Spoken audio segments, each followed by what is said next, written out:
El piracutú o pestañeo al volante es la segunda causa de muertes en las rutas, de acuerdo a los indicadores oficiales. Esto no se puede controlar ni con medidas energéticas, ni durmiendo más horas durante el día, pero hay algunas recomendaciones que se tienen que tener en cuenta para salvar la vida.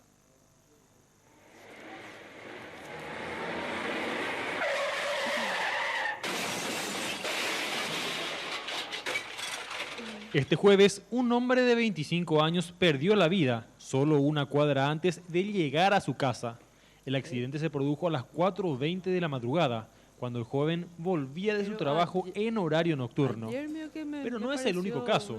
Varios otros se han registrado en los últimos tiempos. Algunos Ayer de fue ellos inapropiado. inclusive incluían la mezcla mortal de sueño más alcohol.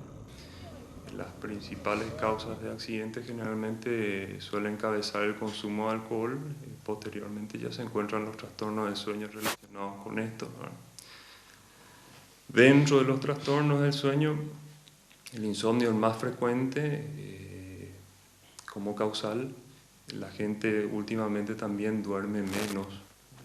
Y probablemente lo que la mayoría de la gente que hace este tipo de viajes piensa es que con una lata energizante como esta, o bien durmiendo durante el día, se puede solucionar este problema.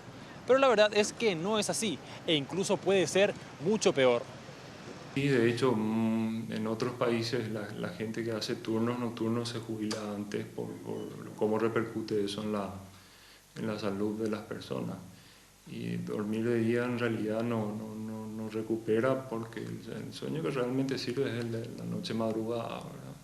Hasta aquí parece no haber solución a este inconveniente, a no ser que sea renunciar al trabajo nocturno o bien exigir otro horario.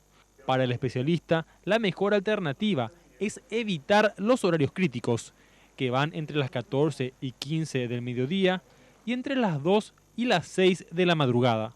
A partir de ese tiempo realmente existe un nivel de vigilia mayor que en horas de la madrugada, entonces es mucho más seguro, ¿verdad?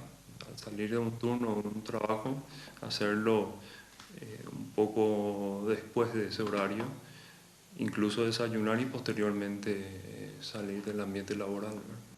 Quienes sufran de apnea o narcolepsia son quienes más deben estar atentos a esta situación. En otros países, quienes se postulan para ser conductores de vehículos de pasajeros, taxis o ómnibus de larga distancia deben realizar un estudio para ver si no sufren algún trastorno de sueño. Aquí en Paraguay ni siquiera existen preguntas al respecto a la hora de renovar los registros de conducir, lamentó el especialista.